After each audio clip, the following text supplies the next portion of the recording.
اور جب بدعت کی بات آتی ہے تو اہل علم کہتے ہیں بہت اہم مسئلہ ہے کہ بدعت دو طرح کی ہوتی ہے، ایک ہے بدعت اصلیہ، بدعت اصلیہ، اور ایک بدعت ہے بدعت اضافیہ۔ بدعت اصلیہ کا مطلب ایسی بدعتیں جو کتاب و سنت میں کہیں نہیں آئی ہیں کہ آپ یہ کریں گے اللہ راضی ہوگا، اس عمل کا کہیں کوئی تذکرہ نہیں۔ جیسے ماتم ہے، کوئی یہ سمجھے کہ ماتم کر کے اللہ خوش ہوتا ہے، کہیں اس کا کوئی ذکر نہیں ہے۔ قبروں کی عبادت ہے، غیر اللہ کو مدد کے لیے پکارنا ہے، شریعت میں اس کا کہیں تذکرہ ہی نہیں ہے۔ انہیں کہا جاتا ہے بدعت اصلیہ۔ خوارج کی بدعت، معتزلہ کی بدعت، اصلی بدعت کہ کتاب و سنت میں اس کا کوئی تذکرہ ہی نہیں۔ ایسا عمل کوئی کرے، نئی عید کو ایجاد کر لے، کتاب و سنت میں نئے عید کا ذکر تک نہیں ہے، انہیں کہا جاتا ہے بدعت اصلیہ۔ اور دوسری بدعت ہے جو اکثر امت کے لوگوں پر مخفی ہے، وہ ہے بدعت اضافیہ۔ بدعت اضافیہ کیا ہے کہ کتاب و سنت میں ثابت عمل جس پر ثواب ملتا ہے، جو اللہ سبحانہ وتعالی کی کتاب میں ہے، جو رسول کی سنت میں ہے، ثابت شدہ عمل جو عمل صالح ہے، کتاب و سنت میں ہونے میں کوئی شک نہیں، اس عمل کی کیفیت کو بدل دینا یہ بدعت اضافیہ ہے۔ نماز کتنی بڑی عبادت ہے، قرآن مجید اس کا حکم دیتا ہے، سنتیں اسے بھری ہوئی ہیں۔ زکوٰۃ، صدقہ و خیرات کتنی بڑی عبادت ہے، کتاب و سنت میں اس کا حکم موجود ہے۔ دعا، کتاب و سنت میں اس کا حکم موجود ہے۔ ذکر، کتاب و سنت میں اس کا ذکر موجود ہے۔ یہ عمل کتاب و سنت میں ثابت ہے۔ لیکن بدعت الاضافیہ کیا ہے؟ اسی ثابت شدہ عمل کو اپنی من اور مرضی کے مطابق اس کی کیفیت کو بدلنا، اس کے لیے خاص جگہ طے کرنا، خاص دن طے کرنا، خاص شکل طے کرنا، اور اس پر نیت کرنا کہ اس سے مجھے کچھ حاصل ہوگا، یہ بدعت اضافیہ ہے۔ یہ امت کے اکثر لوگوں پر مخفی ہے۔ نماز ہے، اگر کوئی آدمی کہتا ہے کہ رجب کے پہلے ہفتے کی جمعہ کی رات کو اگر کوئی آدمی 2 رکعت نماز پڑھ لیتا ہے اسے یہ اور یہ ثواب مل جائے گا، نماز تو کتاب و سنت میں ہے، لیکن مہینہ رجب کو خاص کرنا، پہلے ہفتے کو خاص کرنا، اس کے تعداد کو خاص کرنا، کیا صورتیں پڑھنا ہے اسے خاص کرنا، یہی ہے بدعت اضافیہ جو کتاب و سنت میں کہیں ثابت نہیں۔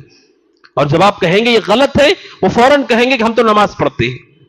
آپ کہیں گے آپ جو کر رہے ہیں اجتماعی طور پر اللہ کا ذکر کر رہے ہیں بدعت ہے، وہ کہیں گے قرآن کہتا ہے ذکر کرو، رسول کہتے ہیں ذکر کرو، ذکر کرنے سے گناہ کیسے ہوگا؟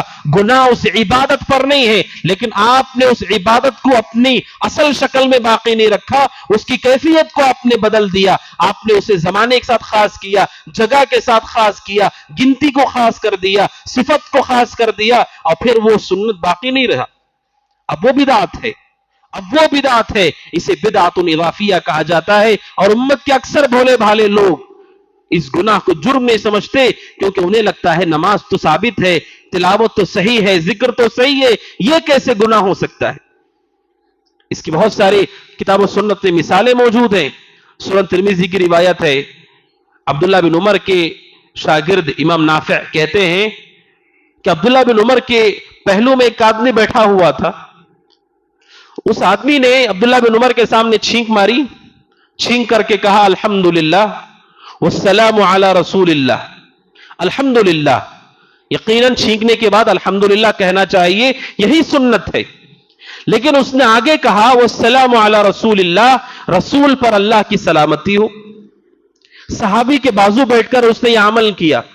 دیکھیے صحابہ کا علم کتنا گہرا تھا، اصلی بدعت ہو کہ اضافی بدعت کیسے وہ اس کو پہچانتے تھے۔ عبداللہ بن عمر نے کہا وَأَنَا أَقُولُ الْحَمْدُ لِلَّهِ وَالسَّلَامُ عَلَى رَسُولِ اللَّهِ، اپنے بازو بیٹھے ہوئے آدمی سے کہا میں بھی یہ کہتا ہوں کہ اللہ ہی کی حمد ہے، میں بھی یہ کہتا ہوں کہ رسول پر سلامتی نازل ہو، لیکن چھینک کر کے رسول پر سلامتی کی دعا کرنا لَيْسَ هَكَذَا عَلَّمَنَا رسول اللہ، رسول اللہ نے ہمیں اس طرح کی تعلیم نہیں دی ہے۔ یہ جملہ میں مانتا ہوں کہ اللہ کی حمد ہے، میں یہ مانتا ہوں کہ رسول پر سلامتی ہو، بلکہ ابن عمر نے پڑھ کر بتایا اس کے سامنے جملہ کہا وَأَنَا أَقُولُ میں بھی یہ کہتا ہوں جو تم کہتے ہو کہ اللہ کے لیے حمد ہے، رسول پر درود و سلام ہو، لیکن عبداللہ بن عمر نے کہا لَيْسَ هَكَذَا عَلَّمَنَا رسول اللہ، لیکن چھینکنے کے بعد جو دعا ثابت ہے وہ صرف اللہ کی حمد ہے، وہاں پر درود کا کوئی تذکرہ نہیں، لہذا رسول نے ہمیں یہ نہیں سکھایا ہے۔ عبداللہ بن عمر نے اس شخص کو واضح کر دیا بدعت اضافیہ کیا ہے، کہ ایک چیز جو ثابت ہے کتاب و سنت میں، نبی پہ درود پڑھنا آپ کبھی بھی پڑھ سکتے ہیں، لیکن آپ نے خاص جگہ اسے طے کر دیا، چھینکنے کے بعد جو پہلے سے ثابت دعا ہے الحمدللہ اس میں آپ نے اضافہ کر دیا، صحابی نے اسے برداشت نہیں کیا۔ اگر کوئی یہ کہہ دے عبداللہ بن عمر کیا درود کو نہیں مانتے تھے؟ چھینکنے والے نے تو بس اتنا کہا اللہ کی تعریف اور رسول پر درود ہو۔ آج لوگ کہتے ہیں اہل الحدیث جب کہتے ہیں بدعت ہے، وہ کہتے ہیں کہ نماز بھی بدعت ہوتی ہے، کہ تلاوت بھی بدعت ہوتی ہے، کیا ذکر بھی بدعت ہوتا ہے، کیا دعائیں بھی بدعت ہوتی ہیں۔ عبداللہ بن عمر کے بارے میں آپ کیا کہیں گے، جنہوں نے سامنے والے شخص کو کہا کہ چھینکنے کے بعد الحمدللہ کے ساتھ نبی پہ درود پڑھنا یہ ثابت نہیں ہے، جبکہ عبداللہ بن عمر سارے صحابہ میں ممتاز صحابی ہے جو سب سے سختی کے ساتھ سنتوں کی اتباع کرتے تھے، اور ان کی حرص پورے صحابہ میں مشہور تھی۔ عبداللہ بن عمر رضی اللہ تعالیٰ عنہما اس کے باوجود انہیں معلوم ہے کہ یہ اضافی بدعت، کہ اصل تو ثابت ہے درود آپ پڑھ سکتے ہیں، لیکن چھینکنے کے بعد درود نہیں پڑھ سکتے، کیونکہ رسول نے وہاں پر پڑھنے کی تعلیم نہیں دی ہے۔